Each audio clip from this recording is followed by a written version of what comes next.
Nous sommes tous en quête de guérison.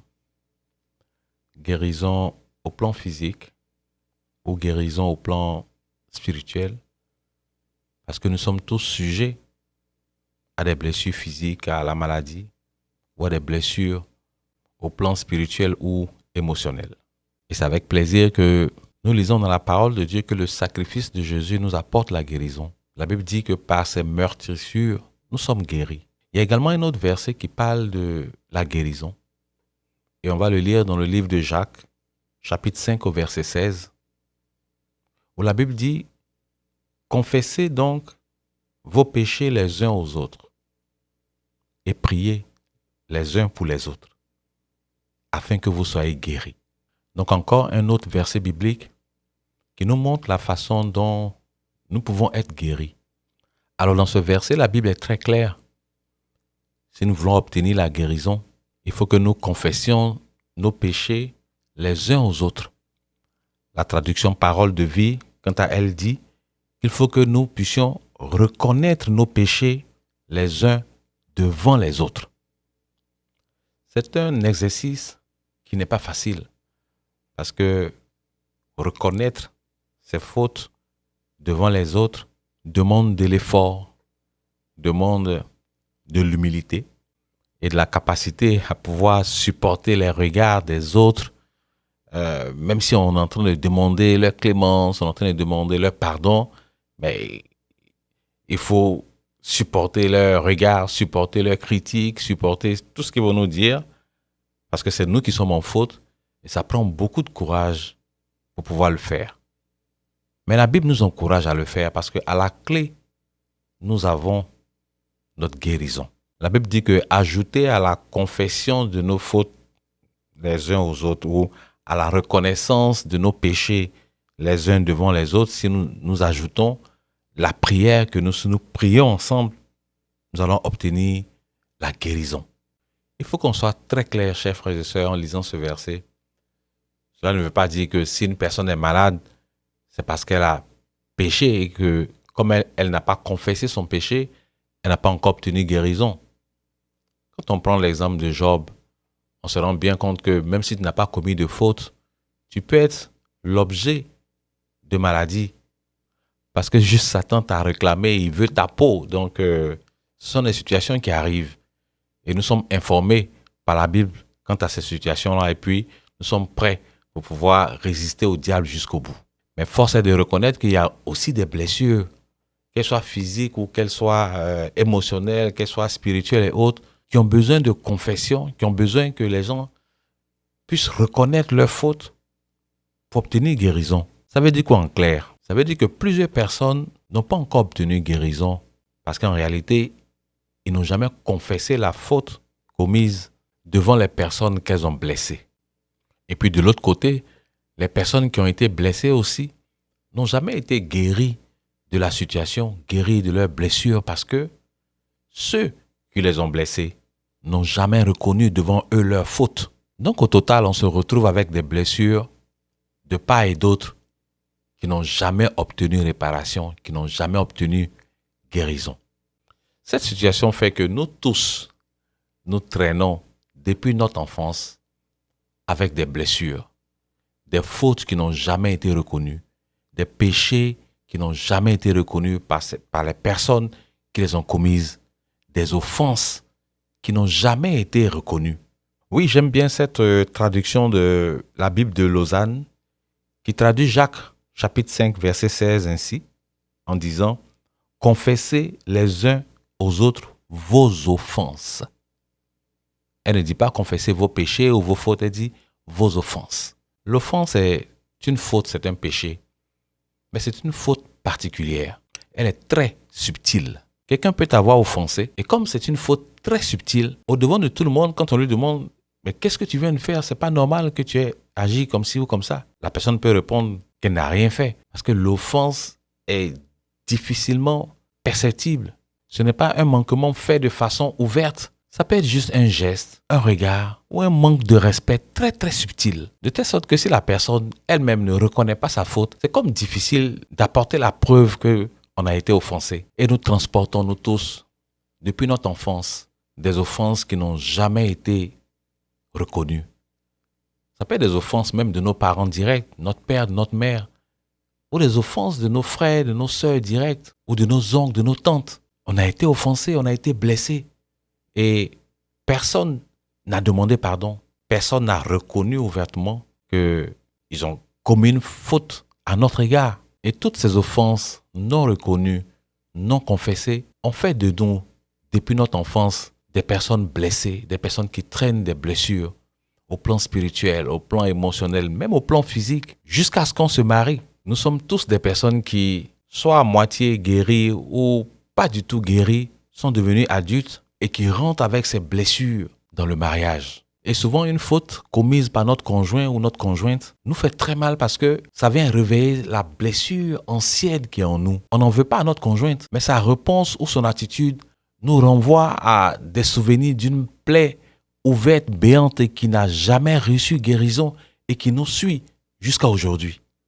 Oui, nous sommes tous des malades ambulants qui ont besoin de guérison, qui ont besoin de confesser nos fautes les uns aux autres, qui ont besoin de reconnaître qu'on a commis des fautes à l'égard de l'autre, qui ont besoin de prières communes pour que nous soyons guéris. Parce que tant que ces fautes ne sont pas reconnues, tant que les auteurs de ces fautes ne les ont pas reconnues, et tant que nous-mêmes aussi, les erreurs ou les fautes que nous avons commises, nous ne les avons pas reconnues devant les autres, mais nous sommes tous des malades ambulants qui avons besoin de confesser nos fautes, de prier les uns pour les autres pour que nous puissions obtenir guérison. C'est pour cela que je conseille toujours, qu'on soit dans un couple ou dans une relation amicale, de faire toujours attention à ce que l'autre raconte de sa vie. On est ensemble et plus souvent, quand on se parle, on peut raconter un pan de notre vie quand on était enfant, quand on était adolescent, ou des histoires, des expériences qu'on a eues avec telle ou telle personne qui ont été de mauvaises expériences pour nous. En étant attentif à ce genre d'histoire, chers frères et sœurs, on arrive à déceler les blessures que les autres, que celui qui est en face de nous, qui raconte l'histoire, a traversées. Et on fait en sorte que nous puissions participer à sa guérison. Parce qu'en réalité, toute histoire de ce type qui est racontée, qui parle de notre enfance, de certains souvenirs douloureux, des relations difficiles avec telle ou telle personne, etc., est un appel à la guérison. Les gens ne le disent pas ouvertement, mais c'est un appel à la guérison. On ne veut plus voir ce genre de choses se répéter dans notre vie de famille, avec notre femme, avec notre mari. On ne veut pas voir ce genre de choses. On les raconte, ce sont des histoires qui ont fait 10 ans, 15 ans, 20 ans derrière nous, souvent avec un peu de sourire parce que c'est passé, on en rit, mais la blessure est encore là et on ne veut pas revivre ce genre de situation dans les familles que nous avons créées aujourd'hui. Alors donc, saisissons toutes ces petites histoires et puis disons-nous au fond de notre cœur, chérie, tu ne vivras pas ce genre de situation avec moi. Ou mon cher ami, ma chère amie, tu ne vivras pas ce genre de situation avec moi. Ensemble, nous allons te guérir de ces blessures, de ces offenses que tu transportes depuis ton enfance, depuis ton adolescence, qui t'ont formaté et puis qui ont créé une insécurité ou une peur en toi. Ensemble, on va y arriver. Une dame au plan professionnel très épanouie avait du mal à trouver un conjoint. Elle ne faisait pas un long moment avec un homme et ils se séparaient. Lors d'un entretien pour sa cure d'âme, les pasteurs se sont rendus compte qu'elle a été blessée dans son enfance par les différentes discussions à haute voix que son père et sa mère avaient devant eux, les enfants à la maison. Et depuis son enfance, elle s'est toujours dit intérieurement que le mariage n'est pas fait pour elle. Elle ne peut pas réussir sa vie de famille comme son père et sa mère, qui plus tard ont été divorcés, n'ont pas réussi leur vie conjugale. Et bien qu'au plan professionnel, elle était épanouie, mais elle avait du mal à trouver un homme, à le garder et à faire long feu avec lui. Elle a traîné cette blessure émotionnelle avec elle jusqu'à ce qu'elle devienne adulte. On a dû le conseiller d'aller reparler avec ses parents pour qu'ils parlent de cette situation. C'est vrai que c'était une situation difficile à la maison qu'ils ont traversée. Mais les parents, d'abord, ils n'avaient pas le droit de se disputer devant les enfants. Même s'ils sont en colère, même s'ils n'ont plus envie de vivre ensemble, ça peut arriver, mais ils n'avaient pas le droit de le faire. Et puis, deuxièmement, quand la situation est arrivée, qu'elle a été explosive et que devant les enfants, vous vous êtes chamaillés, vous êtes dit des choses que les enfants ne devaient pas entendre, mais la blessure que vous avez créée, il faut la réparer, il faut la refermer. Ils auraient pu appeler les enfants et confesser leurs fautes devant leurs enfants. Reconnaître qu'ils ont commis une erreur en agissant ainsi et qu'ils n'ont pas vraiment réfléchi à l'impact que cela aurait pu avoir sur les enfants. Cette reconnaissance devant les enfants font comprendre aux enfants que des fautes, des difficultés peuvent arriver dans une maison. Mais eux-mêmes, les enfants, ils ne sont pas fautifs. Et puis, ça leur donne l'opportunité de pouvoir, eux, se fixer un challenge et puis dire « Oui, cette situation est arrivée à mes parents, mais moi, je me fixe comme objectif de pouvoir surmonter tout ça dans ma vie d'adulte et de pouvoir réussir mon mariage. » Mais quand personne ne s'excuse, quand personne ne reconnaît ses torts, quand personne ne parle de la situation, les blessures restent là, béantes, avec des interrogations des enfants qui sont sans réponse. Personne ne leur parle. Les parents ont juste divorcé. On rend visite à gauche, on rend visite à droite. On ne nous dit rien du tout. Et tout ça après, ça impacte la vie d'adulte de ces enfants qui vont transporter des blessures émotionnelles jusqu'à dans leur mariage.